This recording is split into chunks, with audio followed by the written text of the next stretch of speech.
Welcome to Sex, Drugs, and Enlightenment with me, your host, Oakley Ogden. Today, I'm talking with a very smart and observant young thing who is open enough to walk us through the lead up to a pretty dark place she touched into. She'll share the immediate action she took and how this darkness woke her up to make some changes and listen more closely to her needs. Here we go.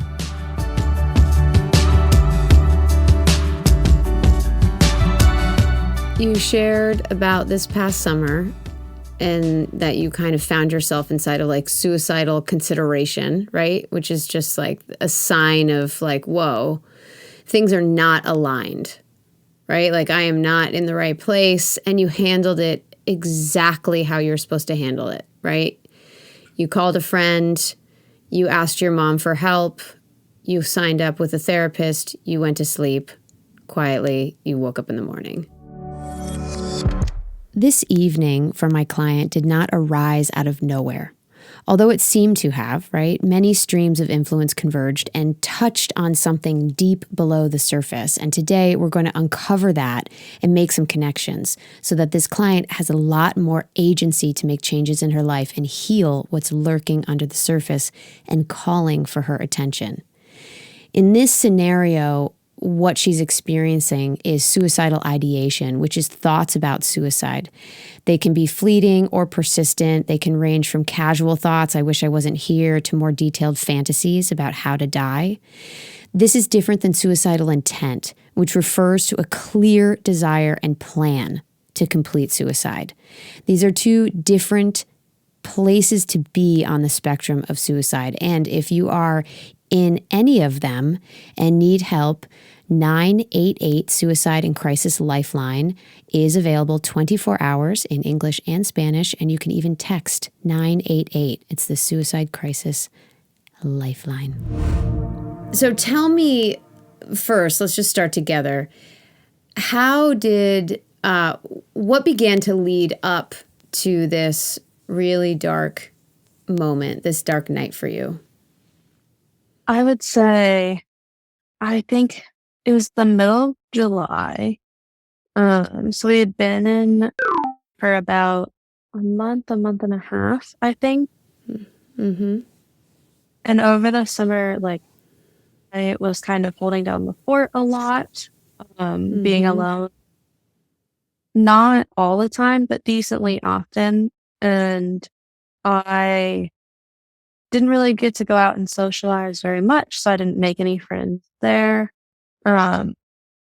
My coworker had a friend in the area, but we honestly, like the way all of our schedules played out, we really only got to hang out a couple times. At the end of the day, we would be working from 6:15 in the morning. We would finish at like 3:30, but then we would have to go back out at 6 and be out there until about 8. You're probably asking yourself what this young woman is doing for work. She's working with a fleet of professional riders, horseback riders, equestrians, and she's training with them while also caring for the horses and traveling with the team. So it's hard to be motivated to kind of go out and do something else, knowing that you have to be awake that early in the morning, or... Well, so you were pulling huge work days, so naturally you're starting to feel isolated, right? Yeah. And just... Yeah. Itself is just not really a huge social place, at least in my experience and where we were. I will say I visited and it was like adorable and I loved it there. And I'm a huge like history nerd, so I love that aspect of it. Like I went to and loved it. So I did a lot of like that kind of stuff, but it was a lot of solo trips. Okay. And were you living with a roommate? Yes. Okay, so keep going. So I cut you off. It just what?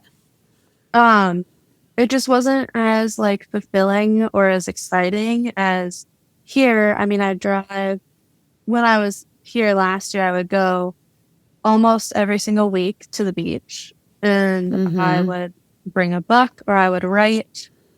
Uh, I write a lot, and it was just like good. And I would have time to kind of like go to a coffee shop and write and be creative. Um, and I had my own space. I had my own camper. So it was nice too. I didn't have to feel like I had to like isolate to be alone. I get that. Versus living with a roommate, I felt like I had to like hurt that person by saying, no, I can't hang out, or no, I need to go to bed or something to be alone. And setting a boundary was hurting them because you watched them have a reaction to your boundary. yeah. Okay. Yeah, pretty much. Okay. So I'm just learning about this person, and I'm not going to dive into this piece right now. I'm getting the lay of the land, but it's a huge data point for me. The language of feeling that she has to hurt someone in order to get a core need met, like sleep, tells me that there were some major boundary issues in her family of origin that we will need to explore. I was dealing with a lot of like past aggressiveness. How so? What did that look like? Kind of like ignoring, or like just a lot of ignoring, and like the communication, even about just the job, would kind of leave. I would like ask, she's like, I don't know. And I'm like, okay, but I don't know either, and I need your help. Like, just because something didn't go the way we wanted it to doesn't mean that like the world is ending. And it just, like, we went on a trip together, and after it, we didn't speak for like 3 days. And finally I was like, what is the issue? And like, I was kind of shitty about it because like I was annoyed. And she was like, well, it just didn't seem like you wanted to talk to me, like when we got in the car. And I was like, I was just tired. Like I fell asleep in the car. And she's like, well, I was tired too. I'm like, well, then you could have woken me up and said, hey, I'm tired, or like, can you drive, or like something. So I was like, okay, like it's not my fault that like you can't communicate that. Like my boundary for anyone is like, I do not read minds, and I will not try to. You have to be able to tell me what is up. And if you can't, it's not my job to like force it out of you. It's not my job to like teach you how to do that. Like I'll help you if you want help with it. But it's not my job to say, hey, you need to like learn how to be a human. So this is a great example of relationships acting like mirrors. And you'll hear this theme a few times in this episode. My client shares that she's dealing with a lot of passive aggressiveness. She's referring to her roommate and coworker, of course, being the one who is being the passive aggressor. But we can hear that my client is acting this way as well. So when someone is a mirror for us, it means that we see in them what we can't see in ourselves. Which is, you know, frustrating because some people, like I know, she had a very traumatic home life. Wow. Okay. I have the empathy for that, and I wish, you know, if she wants to talk about it, happily, I will talk about it. But like, if the horse was bad, it would be like taken out on me in a way. And I'm like, I can't control these things all the time. So there's a lot of tension and a lot of conflict between you both. On a bad day. Okay. Usually we get along super well. Like we can work together super well. Like almost to the point where we could read each other's minds because we just have now worked together, you know, probably 300 days for 12 hours a day. So but you've made it work. Yeah. Because I think she's a good person, a good human. I just think she needs help. Like she definitely needs therapy, but I know she can't afford it. And I can't be the therapist. Okay. Obviously, for her.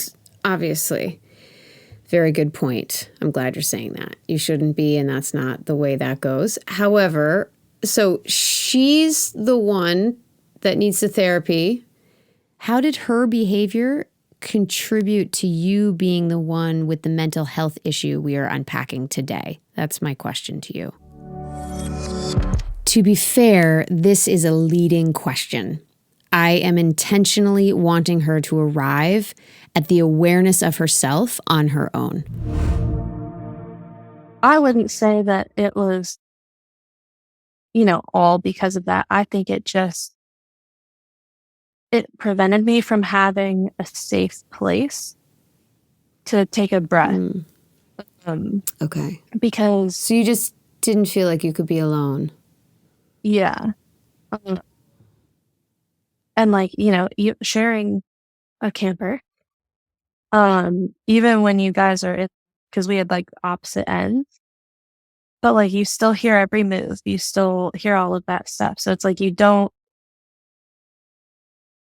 actually ever have alone time until they're either gone or, whatever. Okay. And I just I will 100% have negative points in time, but I really try to reason through them, not take them out on other people, because I know at points in the past I have, and I didn't like how it ended up. I didn't like hurting the other person, or I didn't like their reaction to it, but I realized it's not fair. And then I tried to really stop the cycle. And I'll still, get shitty with someone if I'm stressed and trying to get something done. Be like, well, why? Just this way. And then I'm like, oh, I'm sorry. I didn't explain that the right way. But I think there's a lack of self-awareness as to how it could affect other people. And I figured out something. One day I just realized that she needed the pity. So I got really good at that sucks. And then she'd be like, yes, it does. And then we could kind of move on. So you would meet her where she's at by acknowledging what she was feeling. And then in that moment, she would feel what she was feeling, feel heard, and then be able to move on. Yeah. And you figured that out on your own? That's good. Yeah. It's a good move. Yeah, you can use that for the rest of your life. One of my favorite phenomenons of personal development and growth is called the paradox of change, that something doesn't shift until we meet it exactly as it is, adding and subtracting nothing. So if you're in a cycle of arguing with someone, try and stop and just listen and say, I hear you. I really hear you. And mean it. And give space for a deep breath. When someone feels heard, they can move forward. Until then, you'll most likely just find yourself in a power struggle over whose point is right and who is wrong. This particular scenario is also called empathy. It's different than pity. Empathy allows for understanding while remaining in your own energetic state. Pity is different. You'll hear more. Let's dive in. So I'm going to reframe that, okay? I'm not going to call that pity. I'm just going to call it hearing someone exactly where they're at. Okay. Okay? Because if it's pity, you are meeting them energetically where they're at. You're bringing yourself down from wherever you are into another energetic expression, right? You might be be in a great mood or having a great day, and they won't get off of it, right? They're just like, oh, this sucks, and that didn't work, and that didn't work. And then you turn and you're like, you feel what they feel. You're like, God, that sucks so hard. That's when you lose yourself in relationship. Because if you don't agree with what they're going through, if it really isn't hard for you and it's hard for them, it's different to turn to them and say, hey, I really hear you. That sounds like it's hard. But not leaving where you are internally. Does that make sense? That's a distinction there. Yeah. It's hard because it definitely now I think I have the grasp of that, where it's not the pity, but I think before it definitely got a hold of me a lot, Okay. and it would like ruin my mood. Like, I mean, I would be texting like my boyfriend and just Oh, like going off about like it because it it made drove me you crazy, angry. didn't it? Yeah, it Yeah. drove you nuts. Yeah. Okay. Yeah. And just be like every day. Because again, it's like, okay, yes, I get negative and everything, It was but wearing you down a little bit. yeah, for sure. And it sucks to know that like, she doesn't want to be like that to an extent, but she just doesn't have the tools to kind of like get through it. Like, she doesn't realize that that's what she's doing.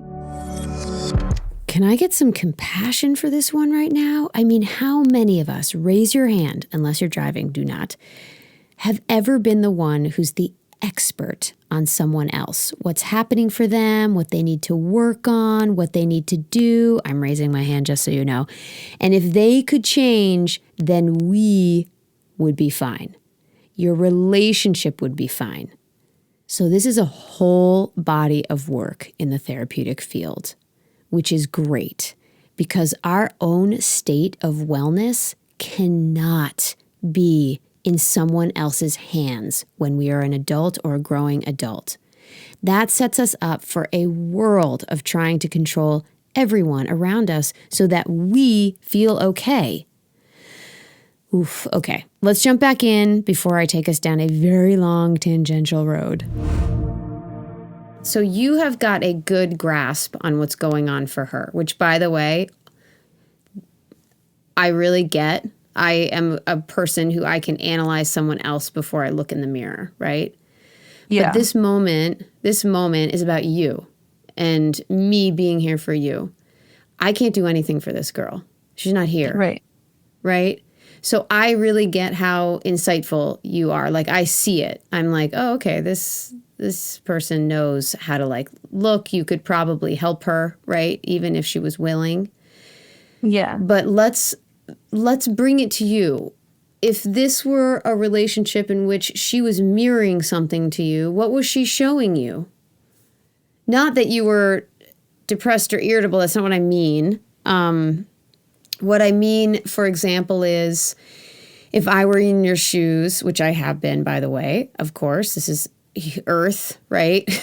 We all are in relationships where somebody is copying an attitude that drives us nuts over the course of time, right? It's called relationship sometimes. And I have definitely found myself there. What that person was showing me was that I still lose my shit when someone else has a bad attitude around me.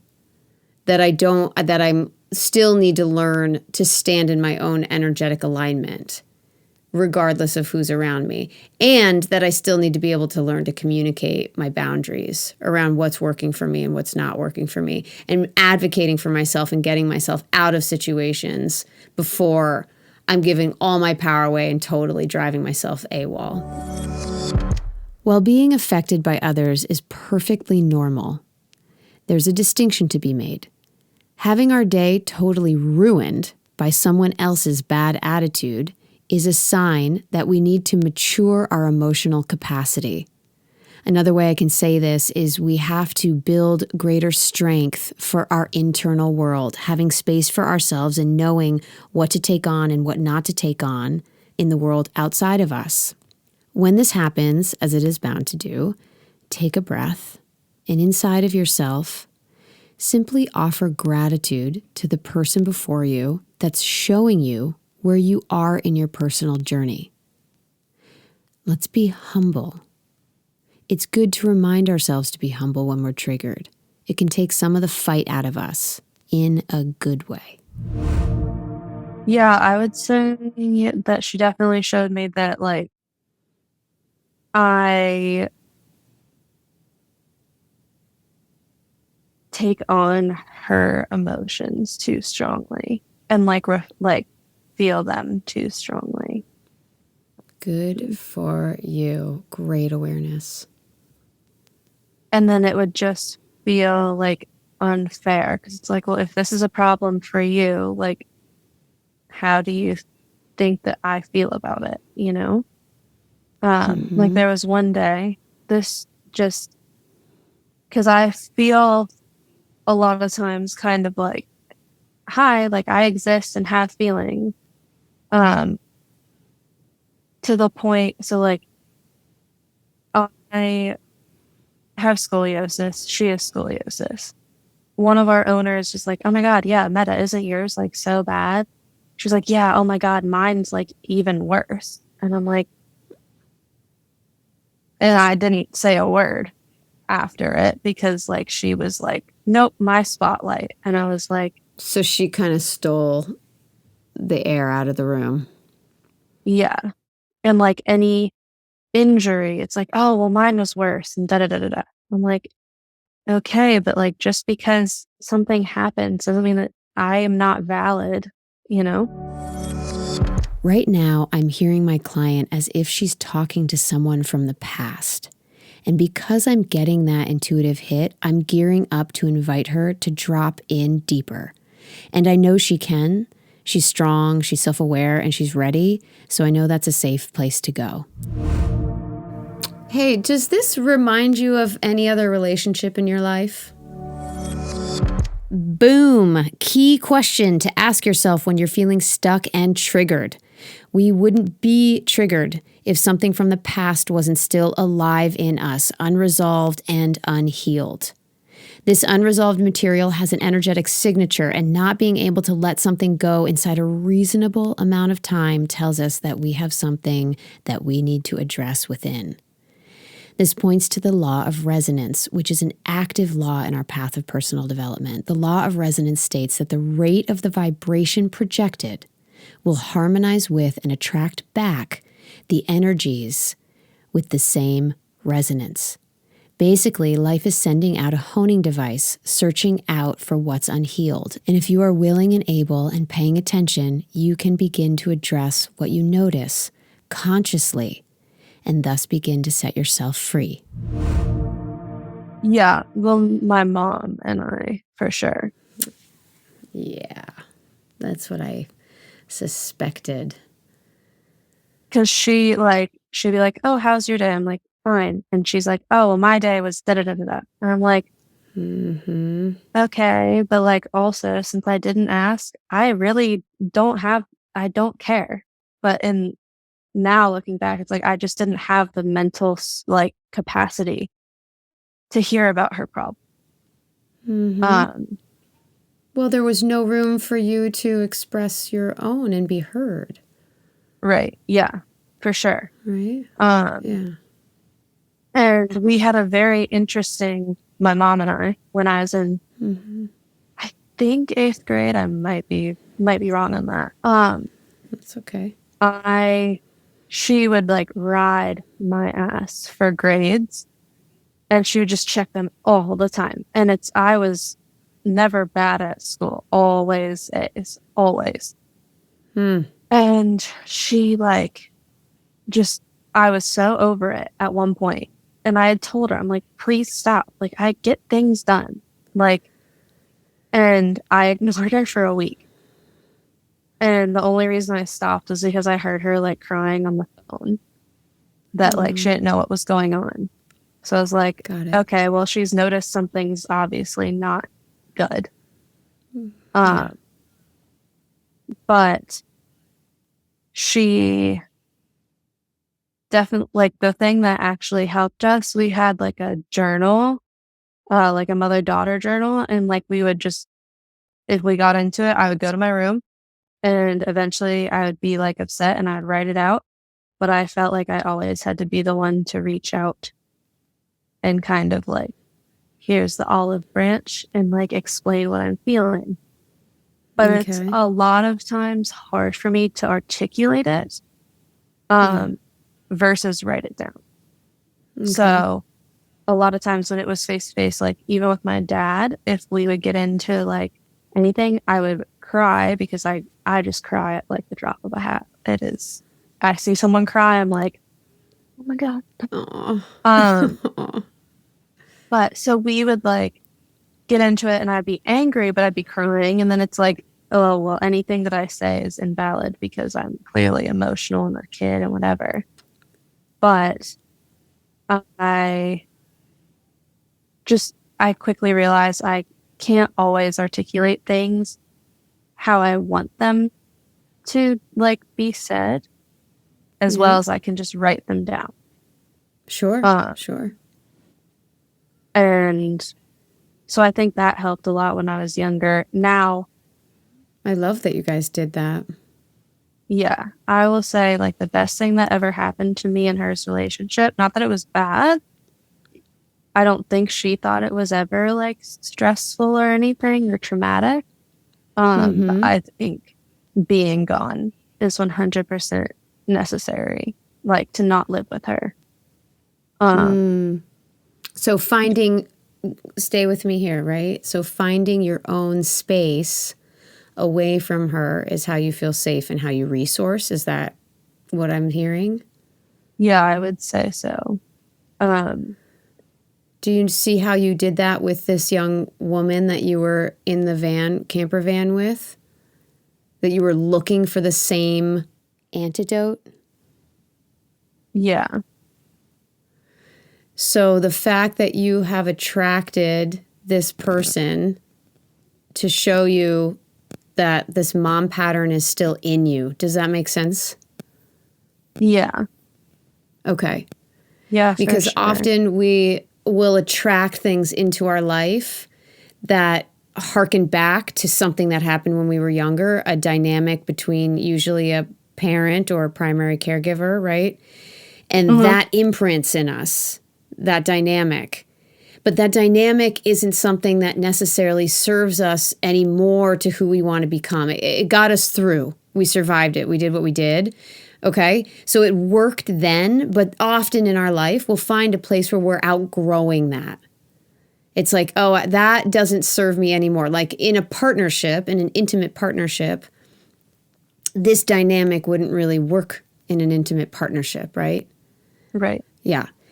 So, in order for us to see it in ourselves, we often find ourselves in that dynamic again later in life with someone else, like a partner or a roommate or a boss or a colleague that we have to get a project done with over time. You know, someone that we're really forced to be close to. Hmm. And here it is. You found this person that's showing you, hey, I might have some mom work left. Yeah. How does that land for you? It makes sense because I mean, just the patterns that we have had. Um, and I definitely like I still don't really let her in all the way because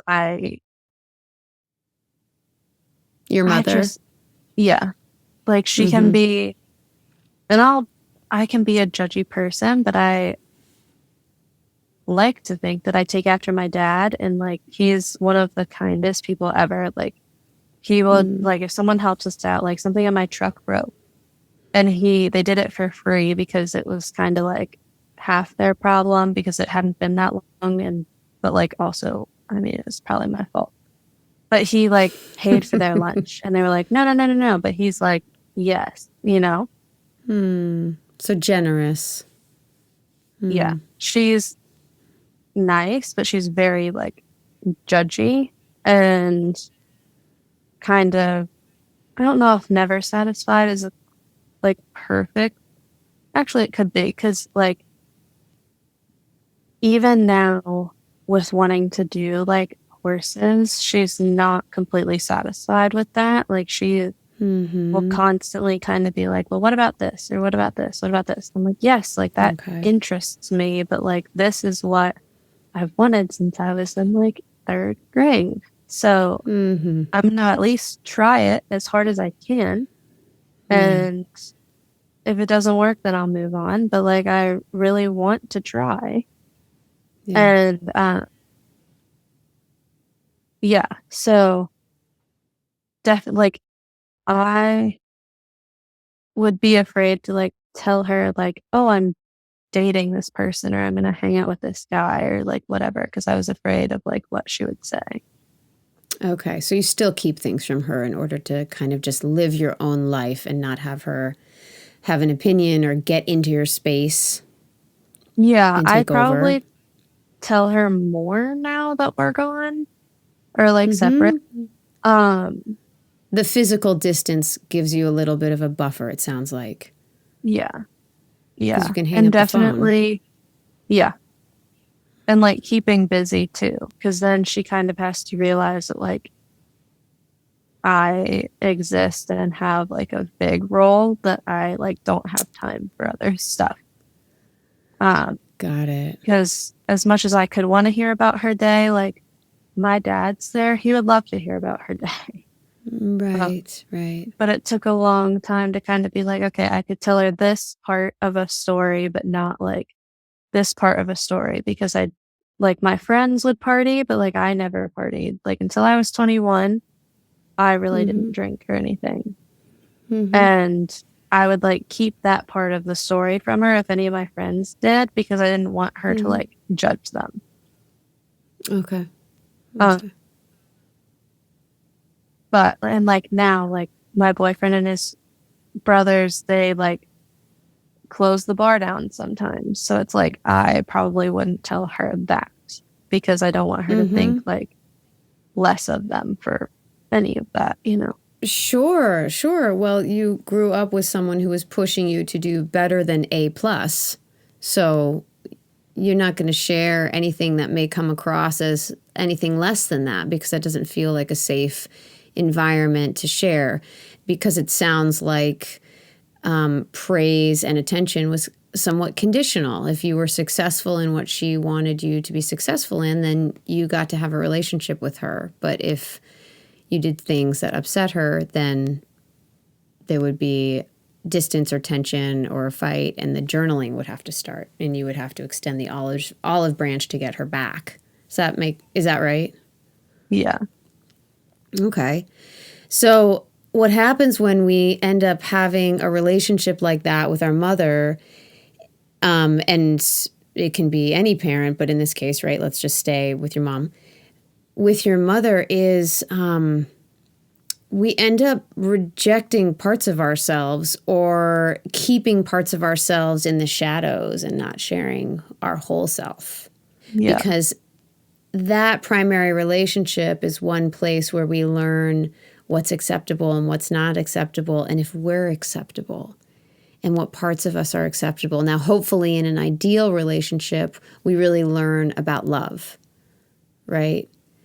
But if we struggle in the relationship and we think that love is conditional, now I can tell your mom loves you, right? It's like that. But nevertheless, when our behavior is, judged and condemned, we also have trouble sometimes accepting parts of ourselves. Now, the deeper element of what I was kind of trying to get at there is it's about, are we lovable, right? Are we able to accept all of ourselves, and were we loved, and are we loved? Like all of that content. I may not be saying it perfectly right now. No, it makes a lot of sense. So it makes a lot of sense. Okay, great. Yeah. Great. So our self-worth can get tied up when our moms aren't showing us all this perfect love, right? Which is very rare because moms are human beings and they come from families and they had to learn all this stuff, and then they're passing it down to their kids, right? And they're doing Yeah. the best they can and driving you really hard and not paying attention to how you're wired and your sensitivities and what your needs are, because she just thinks this is the best thing for my daughter. I'm going to drive her because grades are important, education is important, et cetera, et cetera, et cetera. No, you can't just go play with horses. That's crazy. You should go do all these other things. And all I hear you saying is like, Mom, could you just slow down and love me for who I am right now? How would that feel to you? Good. um, I feel like as I kind of get further into it, like I feel like she Further into what? like into the horses, into that career and like, I see. finding out who I am and who I want to be, I feel like she is getting like a little bit more accepting. I've of really it. been hearing that. You've been really illustrating that there's a healing happening. Mom's kind of getting on board with her daughter being really responsible for a lot in this community and respecting that. It also sounds like by keeping busy, you can kind of gain her respect, and also it's also a boundary, right? Like, Yeah. Mom, I'm busy, so therefore I'm not available to listen to you. Yeah. So there's a little bit of a catch, because I don't think that creating the pattern where the only way that you get to be boundaried with your mother is by being overworked. Yeah. We got to watch out for that. Okay, good. Okay, because there's other ways to set boundaries where you can also just totally take the day off. So, Yeah. so this is all leading us to this evening, this one evening. And this one evening that you're sharing with me, it was a really dark time, a really scary time. And why don't you take us there? Because the material that showed up in that night possibly is tied to the original part of this relationship. Yeah. Not the relationship that you have with Mom today, but the relationship you had with Mom when you were little. Yeah, for sure. Okay. It was going pretty badly, like with my personal worst. Like I fell off of him 5 times in less than 6 months. And before that, it had been like Wow. twice, 2 years. And I am competitive. I like to win. I like to be perfect. And it wasn't, obviously. Still on the day that he like got on the trailer after this night, like I just kind of like blank faced it and walked away so that I didn't have to like be around anyone. Because I basically just try to take time to like feel the feelings, but I try to make sure that it's not overwhelming or like gonna take over what I'm doing. But I was definitely homesick because family was like 8 hours away, no friends around. The camper had mice, and definitely like not fun, like it didn't feel clean ever. And so the past year I had started getting like really bad dizziness, and like dealing with the heat was a huge stressor for me. Like I could barely be outside to like even take dogs out that I was dog sitting, and I would like have to go in and like lay down in a cold, dark room.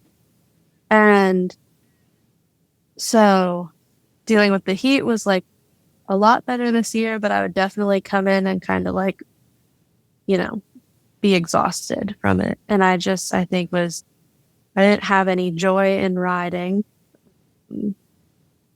So putting all those hours in for not even liking to ride is definitely not fun. But I know like I didn't let anyone know that that was how I was feeling, or that I was starting to like spiral down like that. And I had So the pressure made, cooker was building. yeah, for sure. It sounds like there was a lot that you were holding in and trying to hold it together. Yeah. And two, I was definitely jealous that I was going to get to go home. And I wasn't, even though, she's been there longer. She hadn't seen the family since, Christmas. Do I think that that's like really the right way to do it? Probably not. But like I had been home in April. My dad had come to visit early May, but it was just wearing on me for sure. So definitely a lot of jealousy going out on. Can we just have a moment with that jealousy? Yep. Yeah. So what I'm hearing is, yes, okay, it all on the surface appeared as the riding wasn't working out well, like things weren't going smoothly in the ring. Your colleague and bunkmate was going home and you were jealous and frustrated, but there was a loneliness. Yeah. Like the overworked, the long days, the heat was really foreign to you. And it sounded like you really needed connection, like really good, real, safe, loving connection. And that was not happening. Is that accurate? Yeah, 100%. Okay. 100%. Because it's easy to say you were jealous, but there was something so much deeper. You were jealous of her going home and getting a hug. Yeah, for sure. Yeah. And you had yeah. So there were a lot of needs going unmet. I want to name that, right? Because we're talking about how to identify, right, the slow descent in, right? And then suddenly you're deep in this darkness saying, shit, how did I get here? Right. So it's really important to say, when I start feeling this sense of being isolated and alone and not connected and really having a need for human connection and a need to just resource myself and breathe and get a hug and sleep really well at night in a clean bed, that's important to start recognizing, because if you keep ignoring it, the feelings bottle up, and then boom, we've arrived in darkness. Yeah, for sure. Okay. Yeah, and I mean, I knew I pretty much knew that it was loneliness, because I can definitely be even around people, I get very lonely. It's the sense of no one knows me that definitely makes me withdraw and not even want to reach out, because if you did, it's well, is anyone going to understand how to help? And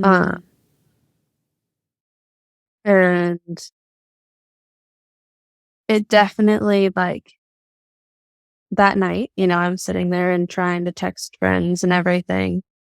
And it's hearing that, yeah, we miss you back definitely is okay, well, that makes me feel at least seen a little bit, versus So when we've you can arrived. go, We're in the night. yeah, The night. Capital yeah, T. definitely too. It's a little bit blurry. Doing the For same sure. thing pretty much 6 days a week. It all runs Yeah. together very quickly. But this was marked by a really high intensity where you were feeling like nobody knows me. I feel so alone, so lonely. And that feeling was taking over. Is that what I'm hearing? Yeah. And Yes, so for sure. and can I ask you, did it scare you? Yes and no. I will 100% credit the fact that I am terrified of death to the fact that I can kind of dismiss any of those thoughts, because I'm so terrified of death that it's Okay. even if I feel that desperate, I'm so afraid of the alternative and the unknown that it's okay.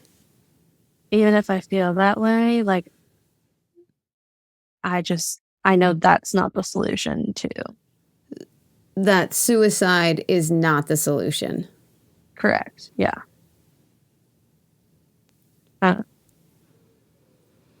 Because why? One, because you're afraid of death, so you couldn't take it there.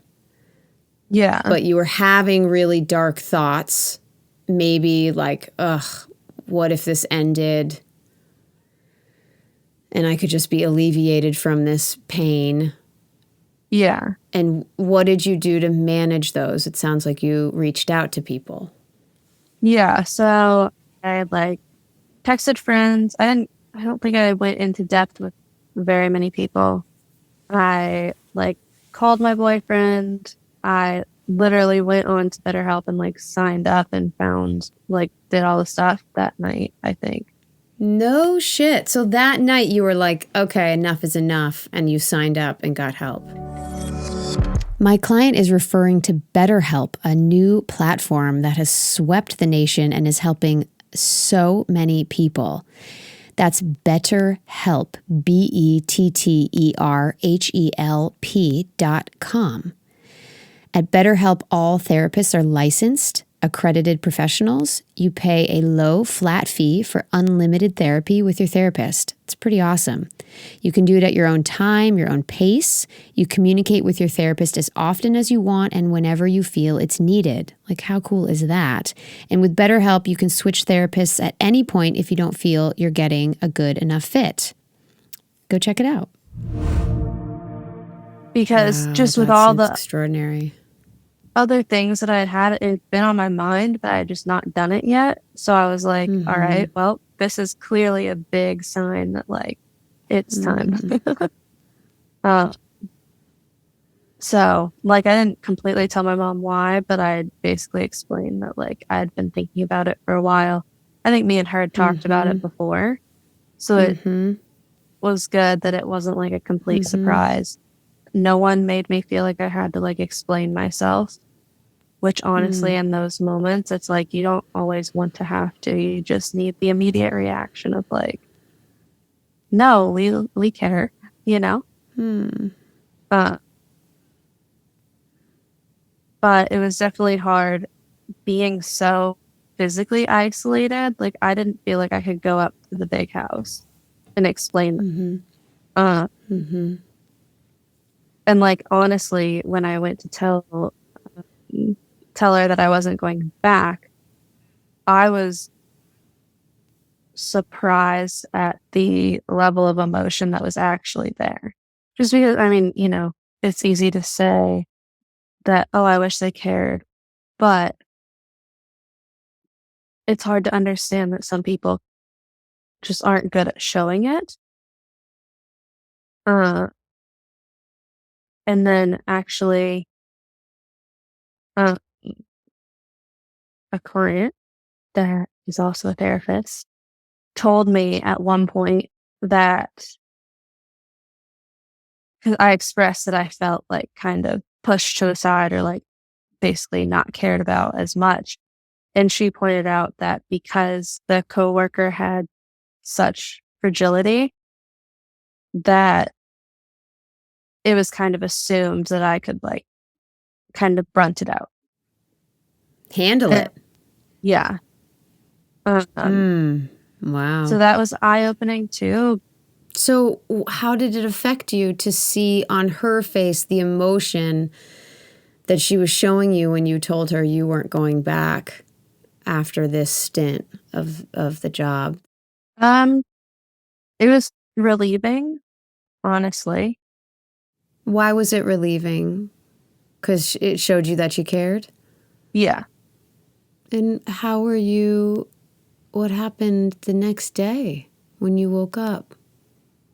I know you chose to go to sleep that night. You signed up for BetterHelp. You got some texts from some friends.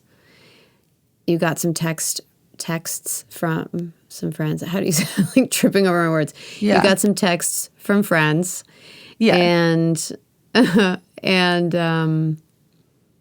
it gave you enough, just enough, like spark of feeling cared about that it allowed you to go to sleep. And then you woke up. And what happened the next day? Yeah. I also will say like my, for lack of a better word, hunger to succeed and like prove everyone wrong kind of definitely helps get me up any given morning.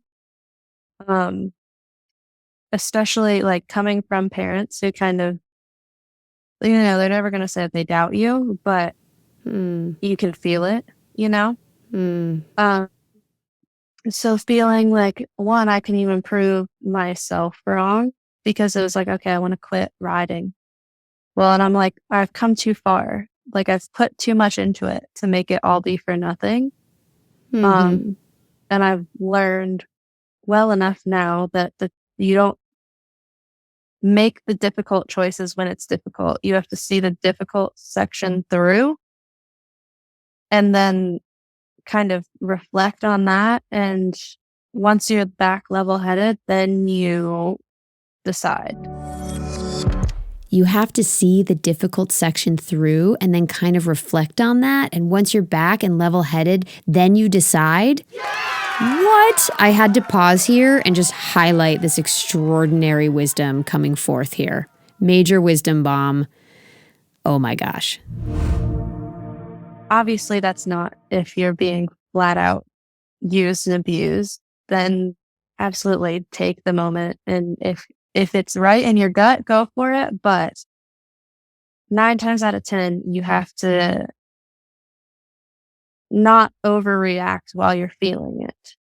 And I think that knowledge in that moment helped because I was like, I don't know how I'll feel tomorrow when I wake up. I could wake up and feel totally fine and like accepting with this. That being said, that next morning, I just woke up and I was just kind of there. I know that day I had a bad jump school with the lease horse that I had. And I like basically told my boss, I was like, oh yeah, like I signed up for BetterHelp last night because I was asking her some questions because I knew she knew a little bit about therapy, but I didn't know much myself. And she was like, oh, was it because you had a bad jump school yesterday? And it just kind of was like, all right, I'm just going to keep working and like, wait. Like, that was kind of my in to try to like express some stuff. And then I was just like, it's not even worth it. Invitation alert. When someone drops a hint that they're struggling, it's okay to ask, about what? Can I help? What's going on? Do you need a minute? Let's just grab a coffee. It's totally okay to ask. Let's end the entire paradigm of not wanting to pry, not wanting to ask. It's none of my business. Stop, please. It's okay to ask. If you have a relationship with this person, if you're working with them, dating them, living in the same house as them, it's okay to ask. Like, since then, it hasn't been easy wondering if she cared really. But it was kind of like, okay, like, even if she does or doesn't, whatever, like, that doesn't define what I'm worth. I can make the best out of this. My second therapist that I worked with, she told me, she's like, well, sometimes all you can do is learn what you don't want to do or how you don't want to act. So that really, really helped me a lot because I started to learn this is how I want to treat people, not this. And this is how I want to run things, not this. And yeah, it was very, very helpful. That's great advice. Yep.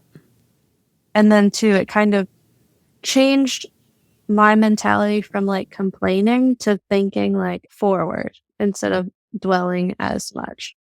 Again, obviously, you're going to complain at some point whenever, no matter how, aware you are. But it allowed me to get it out and then be like, okay, well, what am I going to do about it? I'm just not going to complete the pattern of, replicating what I've been through. Awesome. Amazing. You're strong. I get it. I really get it. You know that about yourself, right? That you're resilient. Yeah. Sometimes it definitely, it's interesting to think, compare things because you almost don't always realize when it's a big deal. Like probably a year or two ago, if we would have talked about my relationship with my parents, I'd been like, oh yeah, it was fine. There were no issues. Wow. How did this new awareness come about?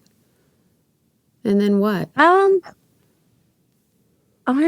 don't know if I can completely pinpoint it aside from the fact that like my circle of friends back home, are just like so kick-ass too, that they're educated.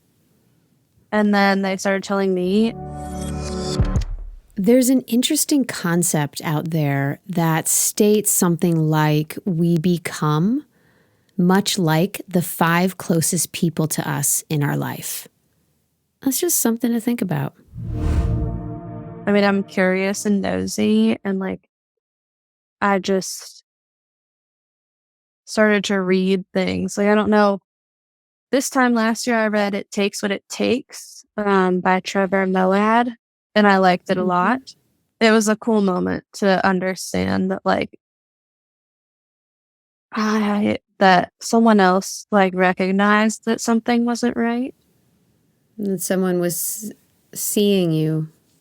Yeah. Yeah. And yeah, I don't know the moment because obviously, when I was younger, even my freshman year was really, really hard for me. I had no friends. I was this was a while ago, so I don't know if saying I was depressed would be the right thing, but I definitely wasn't happy. And I hung out with girls from the school that I went to 2 separate times, and that was it. So you're very isolated. Got it. Yeah. So I definitely isolation is definitely a downfall, and I know that. And I just Can I give you another word yeah. than downfall? Yes. Let's just call it a pattern.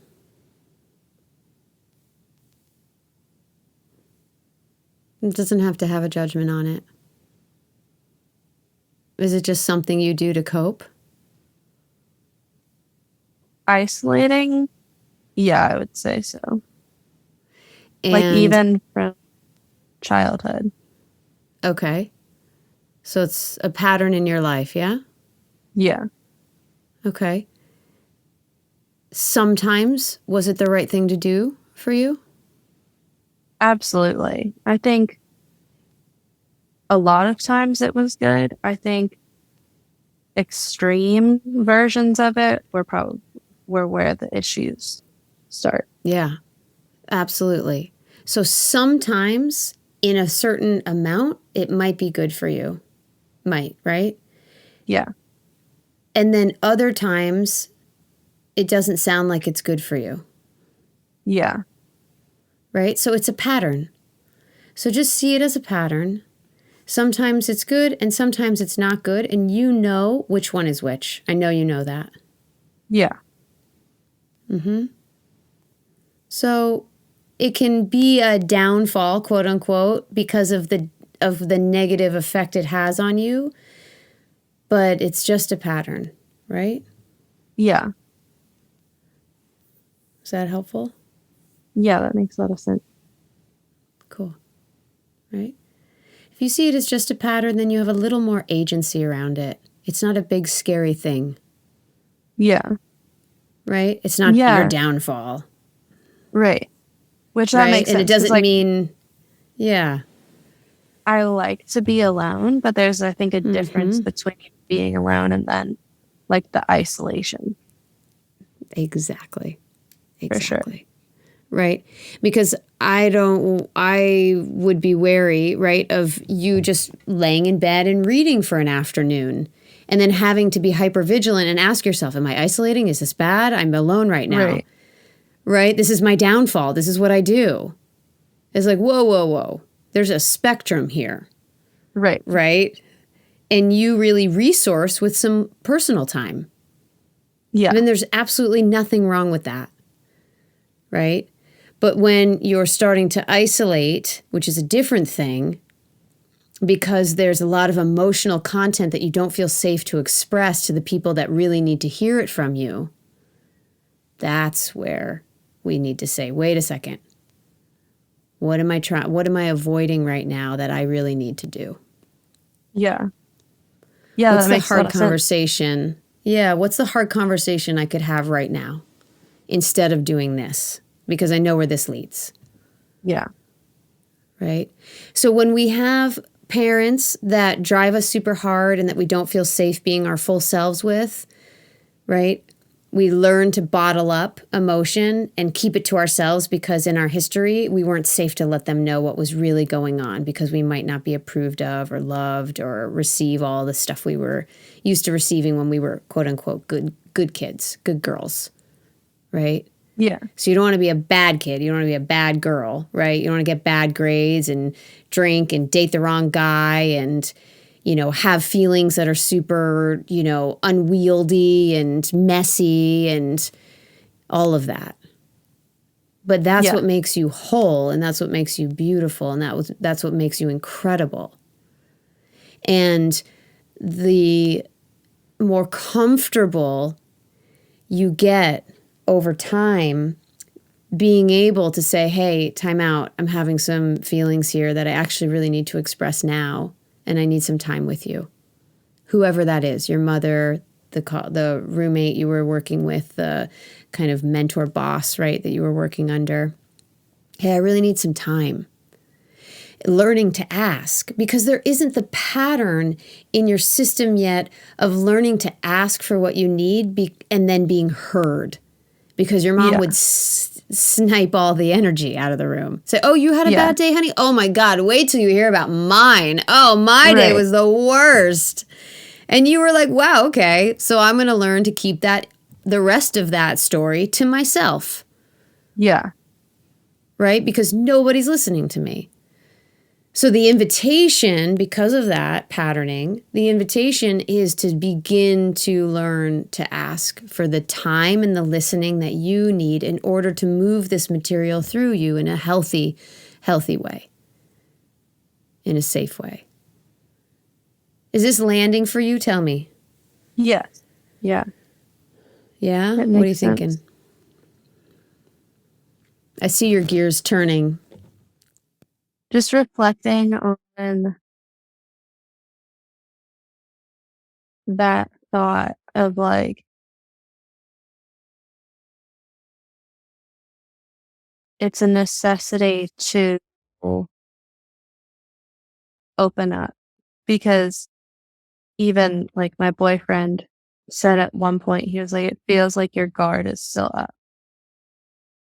And then that kind of like definitely woke me up because my very, very best friend and I are both kind of like the tough, you know, we're like, oh yeah, we're tough. Like we don't really care, like whatever. But with each other, we can be a little more vulnerable and it gets better every day. Like it definitely has been hard at some point, but again, it's a relationship. It's cool because like, since we're both so hyper aware of feelings, because now we've both been in therapy and all of that, we can have cool conversations about it. And she, you know, she gets dumped, right? And she's like on the phone with me. She's like, I mean, I'm kind of upset, but like, I don't know. And I was like, you feel relieved. And she was like, oh my God, yeah, you're right. Even though she felt the relief, she was still sad. We had talked about weddings and like engagement and all of that. I'm like, well, you know what? You can be relieved, but also sad, and you can still want to try again. And you can feel all of these things, and that's okay. Good like, for that's you. normal. Good for you. And she like, basically I told her, I was like, what I would do when I was broken up with at one point, I wrote a letter and I did end up giving it to him, but I would say, wait a week, write it down, wait a week, see if you still want to do it. Because it's ballsy to like put yourself out there like that. Write the letter, but you're either going to burn it, throw it away, or you're going to give it to him. And either way, you're going to feel better. And she did. Cool. And she ended up like writing it, rewriting it. She gave it to him. I don't know if they had a conversation, but I think it helped her a lot. And then she got over it. The power of self-expression. Yes. Yeah. Yes. Love it. You're getting it. You're getting it. Yeah. And you're giving good advice. All right. I got a homework assignment for you. Are you ready? Okay. Number one, you're going to definitely, if you accept this homework assignment, talk to your therapist about it first. Okay. Okay? Yeah. So you get to run it by them. They're the boss, so I'm going to defer that, okay? Okay. I'm going to invite you to write a letter to your mom. Okay. Sharing the stuff that you're terrified to share. And I wouldn't even say terrified. That might be too strong. Scared to share because she might judge you. Okay. You don't need to send this letter. Okay? Mm-hmm. And at some point, I'm smiling here, in the next, let's just say, year,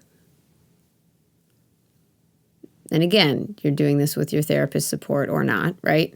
Mm-hmm. Like they're supporting you or you're not doing it, right? Okay? Yeah. So whenever you two decide if this is a good intervention for you to do this, you're going to invite your mom to spend some time with you. And you're going to just do the stuff you guys do. You're going to hang out. And at some point, I would encourage you to take your mom out to lunch or on a walk or put her on a horse and take her down your favorite trail. Hilarious. Got it. Got the story there. Yes. And yeah, okay, got it. Or brush a horse, right? Help her understand what that can be, how therapeutic that can be. And maybe begin to share a little bit about how you have felt that you can only share part of yourself in your relationship. Okay? And that moving forward, you'd like to be able to share your full self. But in the past, it's really scared you to think about doing that because it's scary to feel judged or perceive that you're being judged. Yeah. By someone that matters to you, that you love so much, and whose love you want so much. Right? Yeah. And that's it. And you can decide, with the support of your therapist, what things you may want to tell her. As an example, Mom, in 9th grade, I never told you this part of the story because I was scared. Yeah. And I didn't tell you that 3 years ago I dated this random guy because I didn't think you'd like him. Yeah. Right? And as I'm growing up, I don't want to just share part of myself for the rest of my life with you because I want to be proud of all of myself. Yeah. You got it? Mm-hmm. Yeah, I think the writing the letter should be probably the easy part because kind of once I can start, then I definitely, but that is coming from one, being a writer and knowing like that I get thoughts out, and two, having already experienced sharing thoughts with people that way and knowing how tangible it is and how much control I have over it versus like, once you say something or send a text or whatever, you can't get it back. We had a sound glitch here, listener, so I'm going to summarize what my client just said. She's saying that you can't take back your words over text or when you say them out loud. Again, so wise. But when you write something down, you have that piece of paper in your hands, she's saying, and you can get rid of it if you want to, and you can start again, and you can try again, and you can go through the layers and find what you really actually want to say. And then she's saying, which feels like a good kind of power to have when initiating a vulnerable conversation. The piece of paper that's in your own hands, like you can get rid of it. Yeah, you can. So it gives you the power back of it. for sure. It does. It does. And having to say it is extremely vulnerable. Yeah. Right. Here's where the camera attachment falls down and I become MacGyver and put everything back together with rubber bands. So just bear with me and we're back. Because vulnerability is letting the guard down, right? And that's what your boyfriend is asking you to do.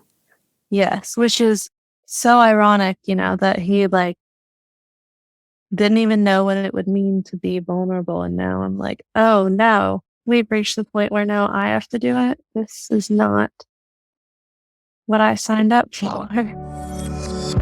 I said in our opening, relationships can be a mirror, and we have arrived. The reflection has been realized. My work here, listener, is done. So here we are, right? So what you're talking about is vulnerability, right?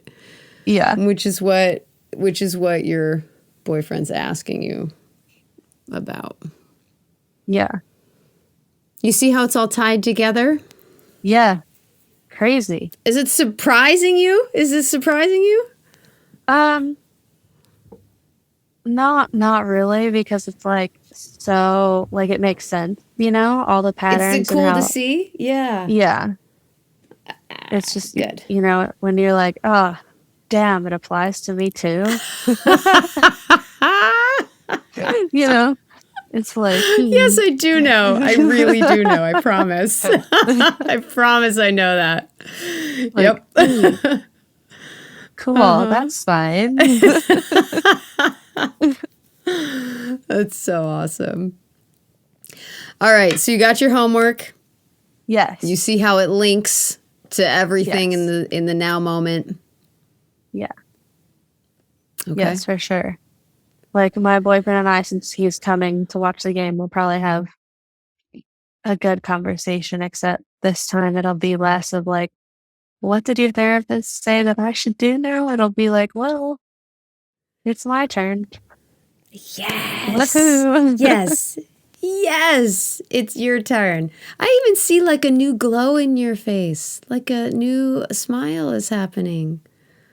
Yeah. Oh, girl, it's really good to see you like this. You're just shining. Thank you. Yeah.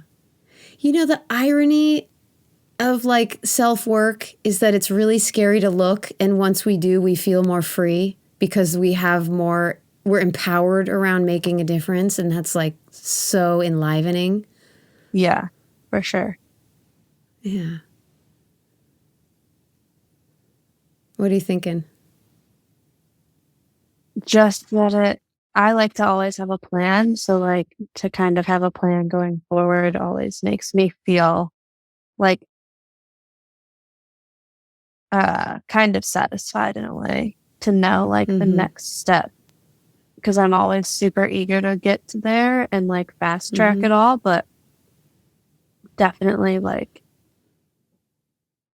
feels good to have more solutions than questions, at least at this point in time. Good for you. So good for you. Awesome.